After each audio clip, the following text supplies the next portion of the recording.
Salut les gars, c'est Mani, RC Garage 68. Aujourd'hui, unboxing d'un engin que vous avez déjà vu, mais c'est un engin qui vient une fois de plus ici pour une préparation. C'est une Obao Hyper VT qui nous vient de chez Sébastien Vartel. La Caro n'est pas avec, puisque la Caro, c'est BL qui l'a envoyé quelque part pour une peinture spéciale. Puisque moi je fais les trucs de base, il l'a envoyé à quelqu'un qui fait de l'aérographe. À ce sujet, j'ai un autre abonné qui va me faire arriver énormément un Hyper SST et une Hyper VT aussi. Là par contre les carreaux sont avec puisqu'il l'a envoyé la carreau à un gars qui fait de l'aérographe. Le gars lui a posé un lapin, c'est à dire qu'il lui a dit ouais je te la fais. Ensuite finalement un mois plus tard il s'est rien passé, il a dû lui courir après.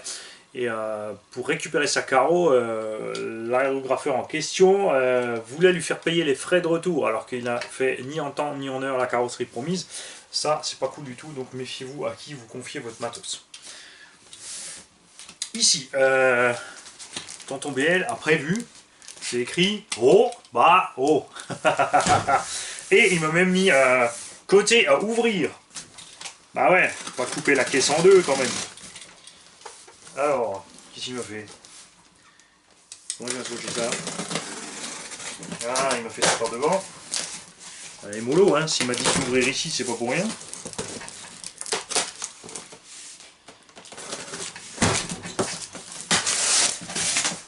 Ah oui, c'est vrai, il adore les cartons d'origine. Donc c'est pour pas abîmer le carton d'origine. Alors, attends.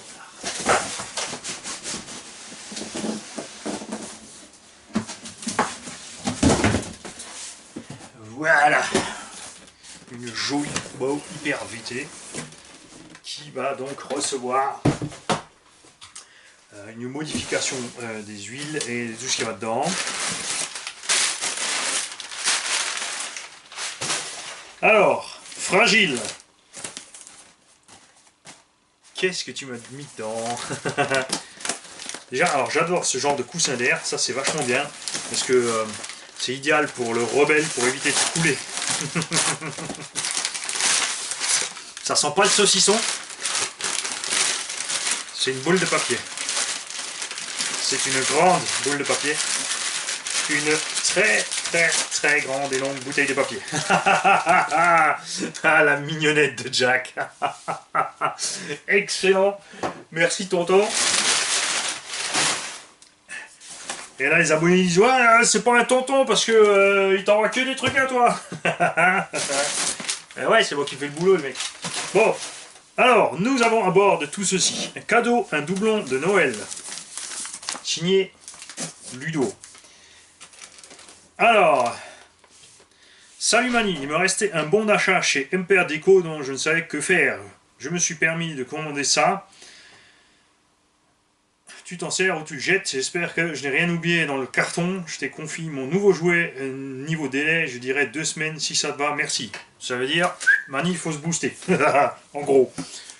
Puisque faut compter encore le temps retour de la poste. Là-dedans, on a plein de belles choses, quelque chose aussi que je voulais vous montrer depuis longtemps. Et c'est grâce donc à Tonton BL qu'on va pouvoir vous faire découvrir ceci. Pas ça, hein, ça c'est le petit bon d'achat déco. Excellent, excellent, à t'assurer. Mani RC Garage 68 en rouge, en blanc et en blanc. Et super, hein, une super écriture, j'adore, franchement, t'assure grave, c'est d'enfer. J'adore aussi ce type de décalco qui sont, vous coupez tout, vous appliquez et vous enlevez le film après. C'est absolument génial. Merci tonton, la grande classe.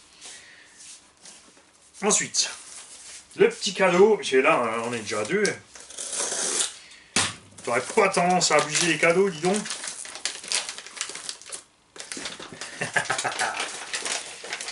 J'adore.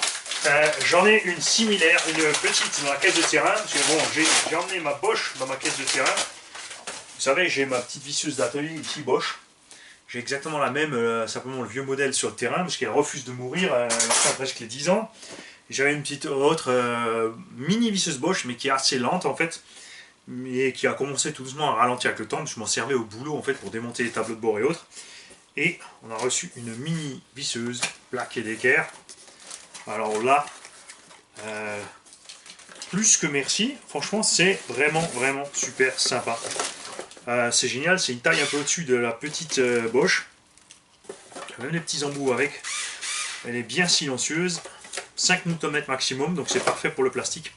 Je vais évidemment m'empresser de la charger pour m'en servir sur les engins. Ça, c'est clair. Bien, je te fais la bise. Merci, tonton BL. C'est super sympa. Ensuite, là-dedans, les kikis, nous avons une boîte vide de Xeron XR8+.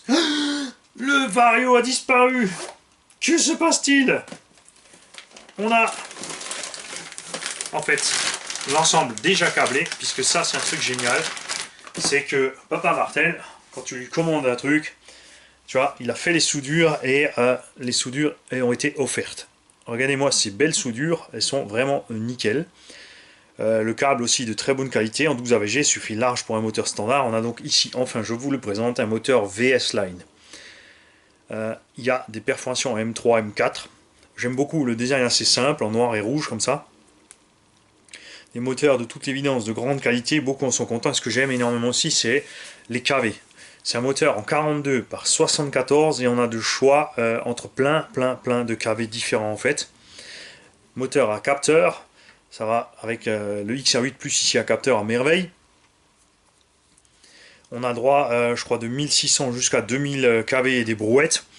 En 42-74, donc c'est vraiment des moteurs qu'on peut appliquer partout. Par exemple, le 1900, là, tu peux l'utiliser en 4, en 6S sans problème dans n'importe quel engin.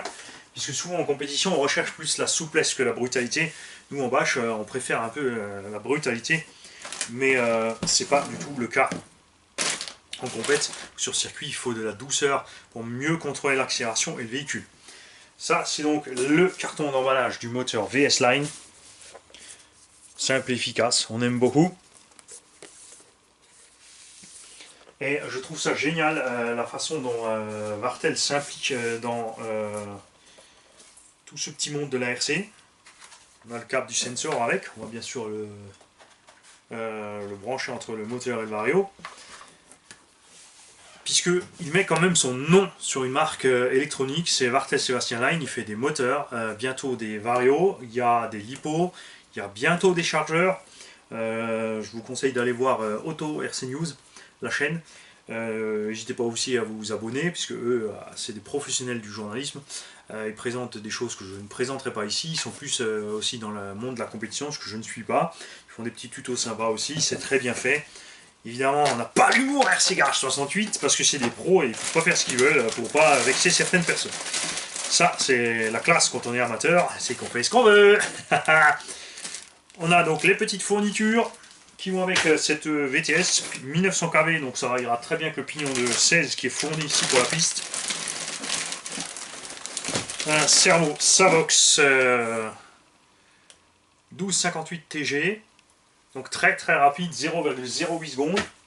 Il faudra voir ce qui tient en voltage pour savoir si on peut monter le voltage du XR8+, puisque le XR8+ a un bec externe programmable. On peut programmer de 6 à 7,2 volts, il me semble.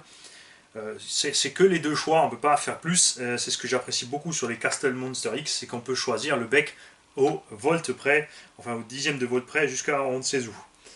Alors, c'est marrant, ils n'ont pas écrit le voltage sur la boîte, d'habitude c'est écrit. On contrôlera ça évidemment.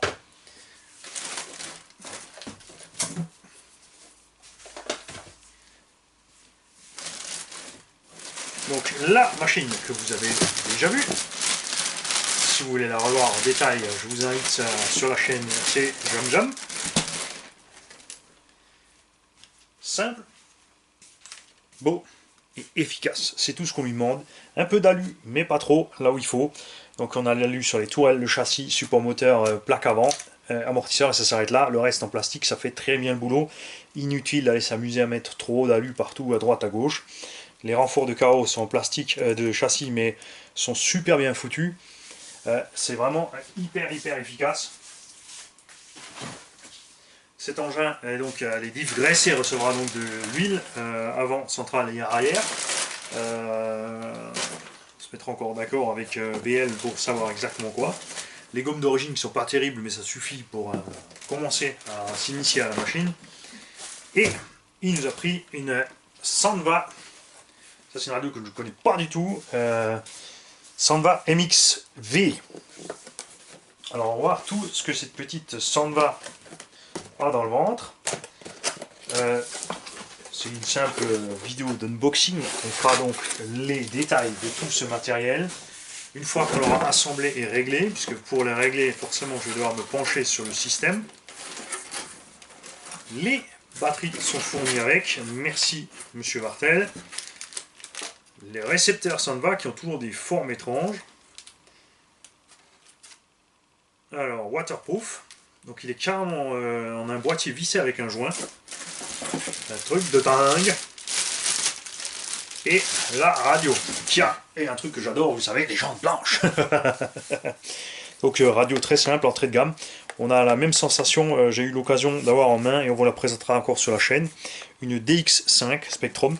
Donc la même sensation plastique pas cher, avec le même, ouais, c'est un feeling un peu à la Nico, comme ça. Je trouve ça très étrange, très déçu de la Spectrum DX5. Celle-ci, de toute évidence, a juste les réglages de base. Petite fonction auxiliaire aussi, évidemment, ça suffit. On demande à une radio d'être précise et d'avoir de la portée, le reste, c'est pas très important. Encore, la précision, c'est relatif, il faut déjà que le pilote soit précis. Ça sert à rien d'avoir une radio super méga compliquée, chiadée, pro et truc muche si tu sais pas t'en servir et si tu n'as absolument aucun doigté. Si tu as besoin d'expo dans la direction, les gaz, l'AVC, le TSM et tralala parce que tu n'arrives pas à faire une ligne droite tout seul, ça sert à rien d'avoir la meilleure des radios. Donc cette radio a effectivement, donc on peut régler le dual rate, lane points, donc la fin de course, l'expo, il y a une espèce d'ABS, les trims évidemment, subtrim, ça c'est très important. Les inversions et tout ça, donc les bases, aucun souci, expo positif, négatif, tout est possible et c'est tout ce qu'on lui demande, ça suffira largement. Voilà, donc je vous dis à très vite, hein, puisque là j'ai un délai pour ce véhicule fini, prêt à l'utilisation, ne sera pas essayé comme les autres, c'est un véhicule tout neuf sorti du carton.